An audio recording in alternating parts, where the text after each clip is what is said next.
FFRI. We are very excited to have you here today. We're going to be talking about some wonderful topics in the time slot that we have. Thank you again for joining us. There's so much going on today at the conference in Las Vegas. Let's first talk about your respective roles in the company. Yuji? Yeah, our company, the anti-APT and anti-ransomware solution vendors. So that we have kind of products for protecting that kind of new kind of threat, which cannot be protected by the just regular antivirus software. Thank you. And Pablo? I work for Mr. Yuji here, and I'm running North America for FFRI. Excellent. So as we were talking earlier, we spoke about the company being based in Japan with 90 employees. Yeah. Well, why don't you tell us about the company and your product and service? What type of product and service do you offer to your clients in Japan, and then what are you doing now in the U.S.? Yeah, we have that APT, anti-APT solution. And we have a lot with the customer in Japan, like government and the critical infrastructure, and also lots of the financial companies. So now we just opened the branch in the United States, and he's the CEO of the United States branch. Excellent. Yeah. And so when you speak about the U.S. market, tell us about the expansion here and what types of clients you're covering, verticals and industries. Absolutely. I mean, we cover any and all verticals. Primarily, for us right now, the expansion in the U.S. market is broad and wide. I mean, it's a highly competitive market. But one of the things that is for sure is that our technology is very, very solid. It's a very mature technology. Yuji and the team have been working on our technology since 2007. We released a product in 2009. The company went public on the Nikkei in 2014. Yeah.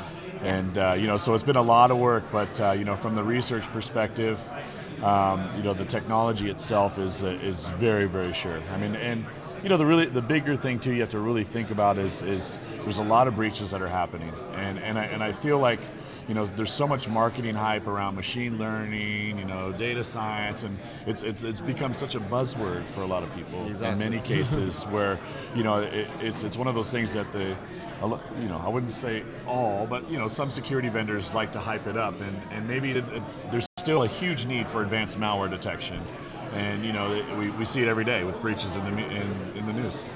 Thank you. So we talk about endpoint security. It's such a back to basics. Mm-hmm. So without that, it's impossible for any enterprise to be able to tell their customers and clients, we are secure. Yeah. Can you tell us what differentiates your company from others in the market? Yeah. So basically, we just have the heuristic engine, which means behavior detection, and also the structure of the malware. We don't use any pattern matching technology, which are always used by the just regular antivirus software. Because if the antivirus software use the pattern matching, the new malware, such as the APT and recent ransomware, cannot be detected by because if those malware is not listed in the pattern file, it's very hard to detect, right? So we just see the behavior and the structure of the malware, and see the suspicious activity of the malware. So we just have that kind of engine and to detect the recent malware. Excellent. So when we think about threats that occur within an organization versus outside the organization, tell us about how your product helps your clients to detect threats at the endpoint. More people getting cell phones, individuals increasingly are asked to use their personal devices for their work, so their iPads, their cell phones.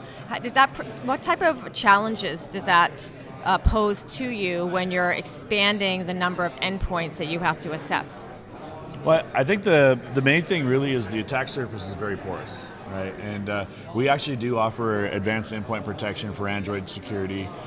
in Japan. We also have a consumer-based version of our product as well, and those are some of the considerations as we move and mature into the U.S. market. We'll definitely be covering those other areas. The cool thing to me and really what excites me is that we found well over 100 zero days in the wild. The WannaCry, the WannaCrypt stuff, which was discovered in May by the media and everybody else, we were seeing that a year before in the wild, before it was even detected. So, I mean, it shows the level of efficacy and where we shine on the advanced malware detection pieces. Excellent. Yeah. And that's an interesting case, WannaCry, because the fact that you have the capabilities to detect that before it hits a much broader base of healthcare systems, hospital networks, energy grid, how do you plan to work with industry associations and law enforcement now that you're established in the United States and expanding? What do you have in mind in terms of that coordination? I really think the main thing for us right now is thought leadership, and I think it's really educating the end user in the consumer market as well as the enterprise market. But thought leadership is really key for us. Excellent. Well, we definitely look forward to reading white papers and other thought leadership pieces coming out of your company. Can you speak to us about what you can do to help consumers? People buy an iPhone and they say, I'm relying on Apple, right, to keep my device secure.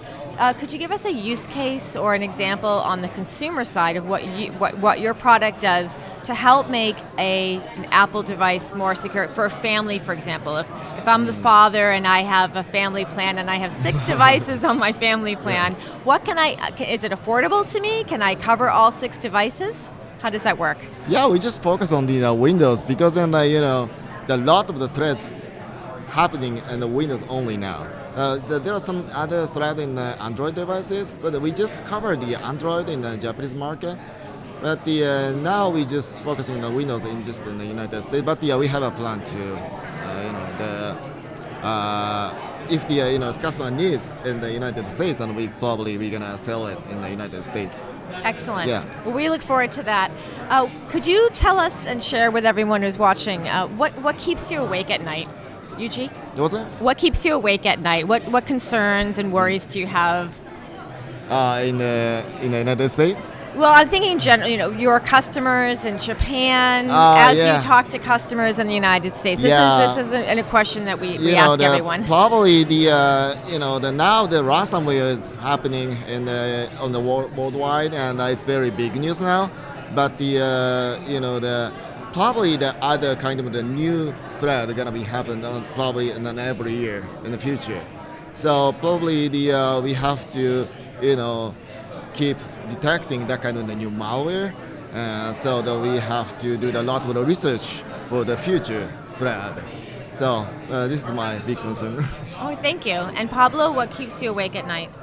I think primarily my biggest concern right now is making sure that our users are happy and our users are protected.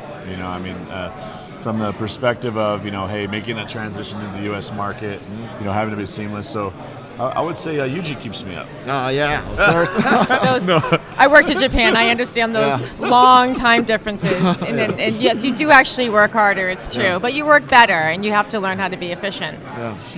Huge. Yeah. Thank you. Well, we're very excited. We welcome to the United States. Thank you. Fuji, and also Fuji. When we talk about Fuji as the mountain, the name of your company. How do you help people remember the name of your company? Are you going to FFRI? use right? Are you going to tell them we are the Fuji Summit? Yeah, FFRI is actually came from the 1440 Research Institute. It is like it's not related to the security. It's like name of the trick of the snowboarding. The 4 times spin, 360. And 4, so which means 1440. Yeah.